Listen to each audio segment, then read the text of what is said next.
Assalamualaikum warahmatullahi wabarakatuh. Perkenalkan, nama saya Dian Rohmah dengan NIM 2109321 dari Program Studi Pendidikan Fisika Universitas Pendidikan Indonesia.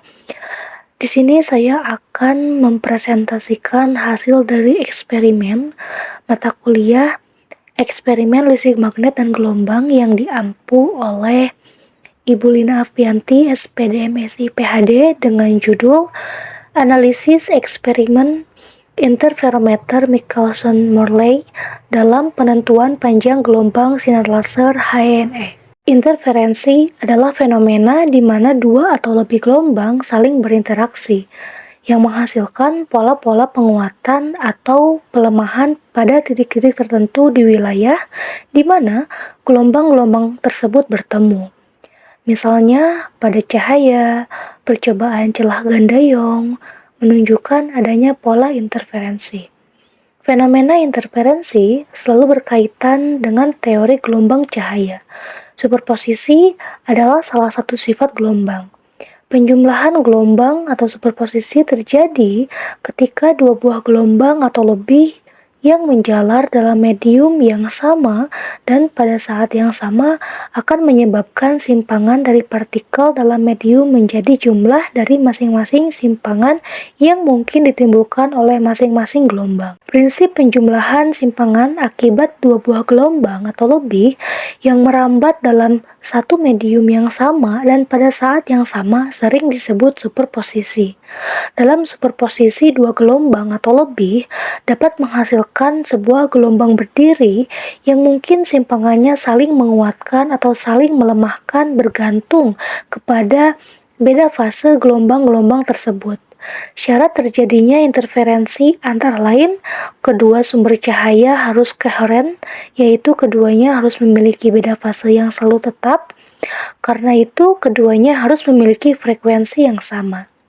Serta kedua gelombang cahaya harus memiliki amplitudo yang hampir sama, jika tidak, interferensi yang dihasilkan kurang kontras. Interferometer ialah piranti yang menggunakan rumbai interferensi untuk membuat pengukuran jarak secara tepat. Michelson menggunakan interferometer untuk mengukur panjang gelombang garis spektrum cahaya yang dipancarkan oleh krypton 86 yang dinyatakan dalam batang meteran standar. Penggunaan lain interferometer Michelson ini ialah untuk mengukur indeks refleksi udara sejumlah gas lain. Pada tahun 1887, Albert A. Michelson bernama Edward W. Morley menggunakan interferometernya dalam percobaan terkenal, yaitu mengukur perbedaan jarak antara kecepatan cahaya relatif terhadap bumi dalam arah gerak bumi dan dalam arah gerak tegak lurus dengan medium yang diusulkan ialah eta. Dengan hasil laporan bahwa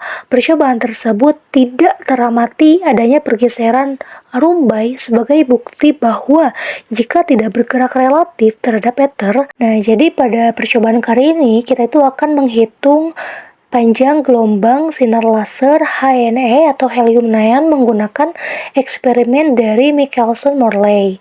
Nah, apakah hasilnya itu nanti akan sesuai dengan literatur sebesar 632,8 nanometer ataukah akan sangat jauh gitu. Nanti hasilnya kita akan lihat ya. Nah, laser HNE ini merupakan salah satu tipe laser di mana medium aktif dari laser ini adalah gas helium tentunya ya, dan juga neon. Nah, laser HNE ini adalah laser dengan biaya yang rendah. Ukurannya kecil, usia penggunaannya panjang, dan sinarnya berkualitas tinggi.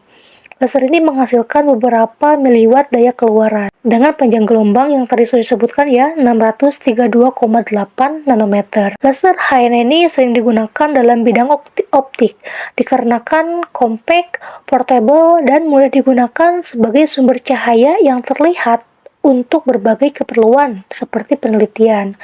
Nah, laser HNE ini meliputi kombinasi dari tumbukan elektron He dengan transfer elektron dari helium ke neon.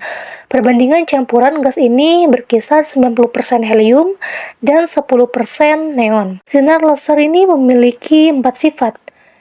Yang pertama itu monokromatik ya, jadi artinya cahayanya hanya terdiri atas satu warna dan satu panjang gelombang.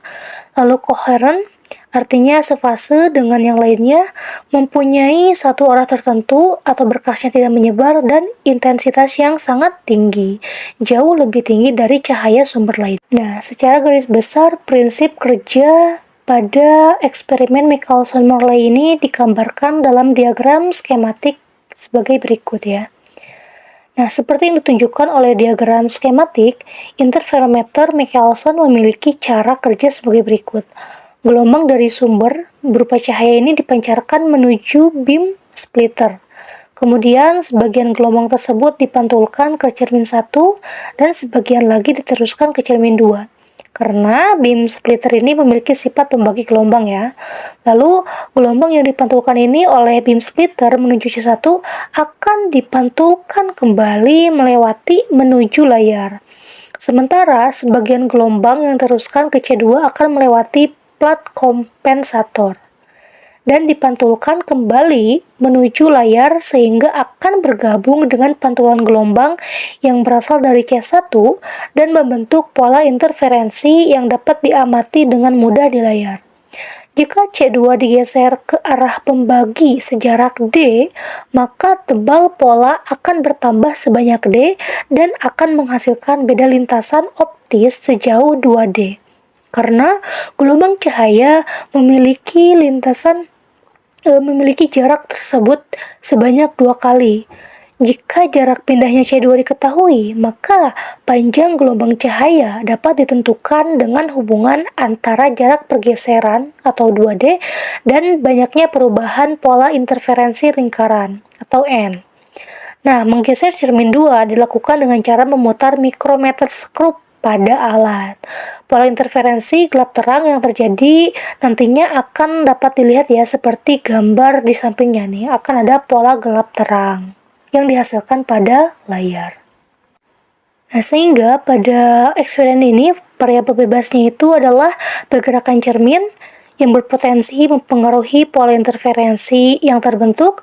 Sementara itu, variabel kontrolnya adalah sumber cahaya sinar HNE yang dipantulkan ke cermin, dan variabel tarikatnya tentu adalah panjang gelombang dari laser HNE. Adapun langkah-langkah dari eksperimen ini adalah pada percobaan kali ini kita mengambil 3 data dengan N yang berbeda. Untuk N yang pertama kita mengambil 3 data untuk N-nya yang 200, lalu 3 data untuk N yang 600, dan 3 data untuk N yang 1000. Nah, berdasarkan dari data yang tadi telah ditampilkan ya, hasil pengolahan data telah dilakukan dan terlihat bahwa nilai panjang gelombang sinar laser HNE ini dari eksperimen bervariasi dari nilai standar literatur sebesar 632,8 nanometer. Meskipun dilakukan percobaan sebanyak 3 kali dengan nilai N yang berbeda yaitu 200, 600, dan juga 1000, nilai panjang gelombang tampaknya semakin jauh dari nilai standar saat N semakin besar. Hal ini tuh disebabkan karena semakin besar nilai N, perubahan skrup mikrometer menjadi lebih terlihat jelas dan terukur, sehingga pergeseran atau delta D-nya ini tuh yang diukur menjadi lebih akurat. Nah, ketika N 200, nilai panjang gelombang yang diperoleh ini sebesar 633 dengan ketidakpastian 0,192 nanometer. Dan dengan kesalahan presisi sebesar 0,03% dan kesalahan akurasi sebesar 0,03%. Selanjutnya, untuk N yang 600, nilai panjang gelombang adalah 643 dengan ketidakpastian 0,052 nanometer dan juga dengan kesalahan presisi sebesar 0,07% dan kesalahan akurasi 1,6%.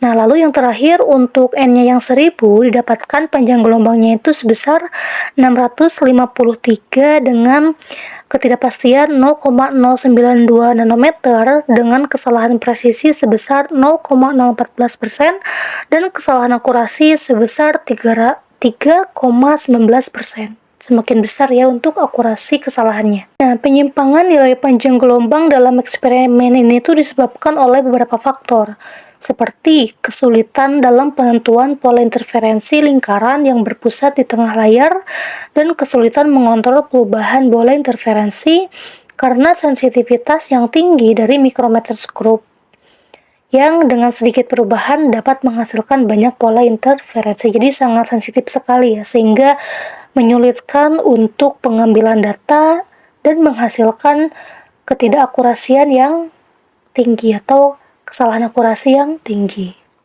Kesimpulan yang dapat diambil dari eksperimen ini yaitu pengukuran panjang gelombang sinar laser HNA ini menggunakan 3 nilai, yaitu 200, 600, dan juga 1000 yang menunjukkan variasi nilai panjang gelombang dari nilai standar 632,8 nanometer.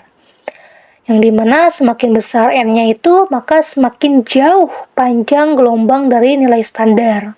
Hal ini disebabkan oleh kelebihan akurasi dalam mengukur perubahan mikrometerskop atau delta D saat N-nya itu semakin besar. Faktor-faktor lain yang menyebabkan kesalahan ini itu diantaranya adalah kesulitan menentukan pola interferensi lingkaran dan juga sensitivitas yang tinggi dari mikrometerskop yang berkontribusi pada penyimpangan nilai panjang gelombang dari nilai standar. Mungkin cukup sekian penjelasan dari saya. Terima kasih atas perhatiannya. Wassalamualaikum warahmatullahi wabarakatuh.